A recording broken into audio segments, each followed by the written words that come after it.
The world woke up to urgent headlines. China warns the US over a new Philippines ammunition facility. Beijing officials call the project a direct threat to China's security interests. The facility, backed by US support, has sparked global concern and raised tensions in the Asia-Pacific. As alliances shift and risks rise, the world wonders, is this a step toward peace or conflict? China's warning was not subtle. The foreign ministry announced, building such facilities so close to Chinese territory will inevitably heighten tensions. Chinese state media quickly amplified the message, calling the US-Philippines plan a dangerous provocation. Social media in China erupted with nationalistic fervor, while military officials made clear their dissatisfaction. International headlines mirrored the sense of crisis. CNN, BBC, and Al Jazeera all carried the story on their homepages. Analysts pointed to previous confrontations in the South China Sea, where Chinese vessels faced off against both Philippine and American ships. "This is a red line for Beijing," declared one commentator on state TV. Several Chinese diplomats even warned of serious consequences. While they did not specify what actions China might take, experts speculated about increased naval patrols or military exercises near Philippine waters. The message from Beijing was unmistakable. China will not stand by if it perceives new threats on its doorstep. Amid this flurry of statements and speculation, the mood in Manila was far more measured. Philippine officials stressed that the new facility is about self-reliance, not aggression. But China's warnings have put the region on alert, raising fears that a misstep could escalate into crisis. For the Philippines, the proposal for a new ammunition facility is not about provoking China. Instead, it is a matter of national security and self-reliance. President Maria Santos spoke directly to these concerns in a recent statement, saying, "The world is changing. We must be prepared to defend our sovereignty and protect our people." Philippine Defense Secretary Raul Lim explained the rationale. "We are not looking for a fight. But if recent history teaches us anything, it's that countries must be able to supply their own defense needs." The Philippines, long dependent on imports for ammunition and equipment, sees the new facility as a critical step toward independence. Local media outlets echoed these sentiments. Editorials called for calm, urging the public to see the facility as a safeguard, not a threat. "This is about making sure we are never caught unprepared," wrote one Manila Times columnist. Despite China's warnings, many Filipinos support the move. There is widespread recognition that security is not just about weapons, it is about being ready for any scenario, from natural disasters to armed conflict. For Manila, the ammunition factory is a symbol of responsibility, not escalation. Recent global conflicts have taught hard lessons about the price of unpreparedness. The war in Ukraine showed how critical domestic weapons production can be. When supply lines broke down, nations without local factories struggled to defend themselves. The Philippines watched these developments closely. In 2025, the world saw supply shortages cripple several countries' defenses as wars erupted in Eastern Europe and the Middle East. Military experts warn that relying on foreign sources for ammunition is risky. Disruptions can happen overnight, and allies may not always be able to help in time. Philippine officials point to these examples when defending the new facility. "Preparation is not provocation," Defense Secretary Lim stated. "It is a lesson learned from watching others suffer when they were not ready." The facility aims to ensure that the Philippines can protect itself independently. China's concerns are real, but Soviets bring shares to readiness does not mean aggression. For many in the region, these lessons from recent wars justify building up self-defense capabilities, even if it brings new diplomatic challenges. The new proposal for an ammunition manufacturing plant is, honestly, pretty ambitious. Backed by United States funding and technical expertise, the facility would be built in northern Luzon, close to existing military bases. American defense contractors are expected to provide machinery, training, and initial supplies. Japan and Australia, both close allies of the Philippines, have also expressed interest in joining the project. Their involvement could include financial support and the sharing of advanced technology.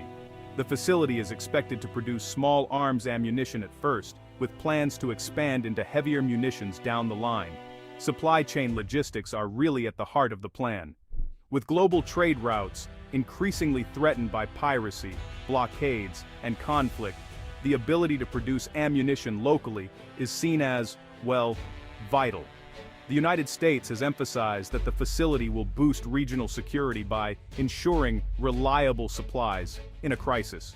The project will create hundreds of local jobs and bring new investment to the region. Most importantly, it will give the Philippines more control over its own defense. For Washington and its partners, this is about building a resilient coalition in the face of growing uncertainty. One of the central questions in this debate is simple: does preparation equal provocation? For the Philippines and its allies, the answer is no. Preparation is about readiness, not aggression. It is about making sure that, in the event of a crisis, the nation can respond quickly and effectively. China, however, sees things differently. Any increase in military capacity near its borders is viewed with suspicion. Beijing argues that the new facility could be used to stockpile weapons for offensive operations, not just defense. The line between preparation and provocation is thin, warned one Chinese general. Recent history offers examples from both sides. In Eastern Europe, nations that prepared for war were able to deter aggression.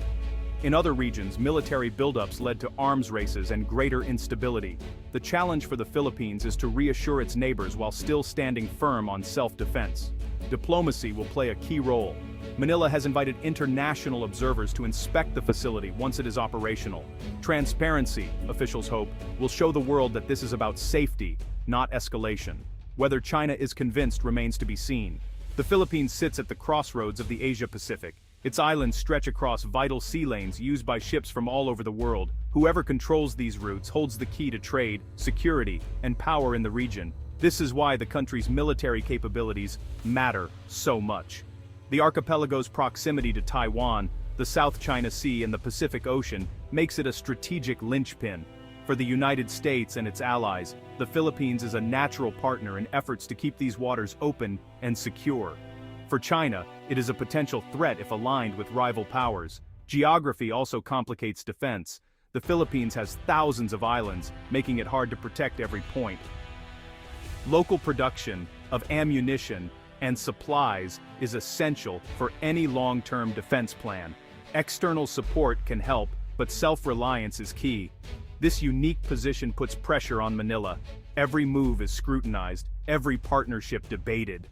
The new ammunition facility is just the latest example of how geography shapes the nation's choices and its risks.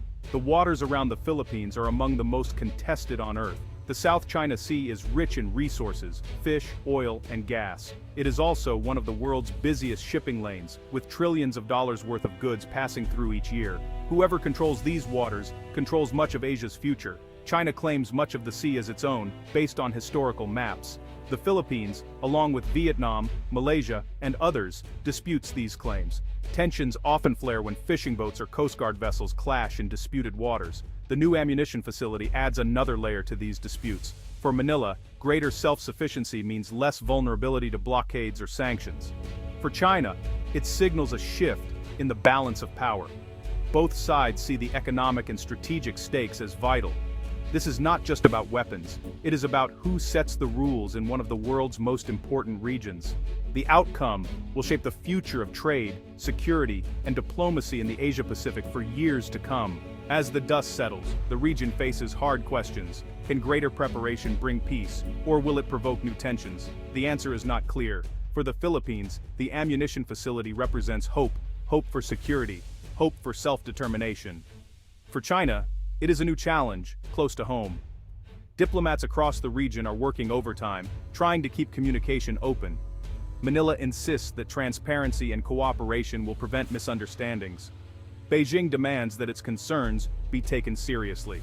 The risk of miscalculation, however, remains real. The world is watching.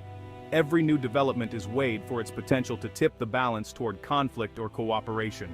The stakes are high, and the future is uncertain. What is clear is that preparation, when done openly and responsibly, can be a force for stability, or a spark for crisis. In the end, the true test will be whether the region can find a balance between readiness and restraint. Only time will tell if the new ammunition facility becomes a symbol of peace or a flashpoint for fresh tensions in the Asia-Pacific.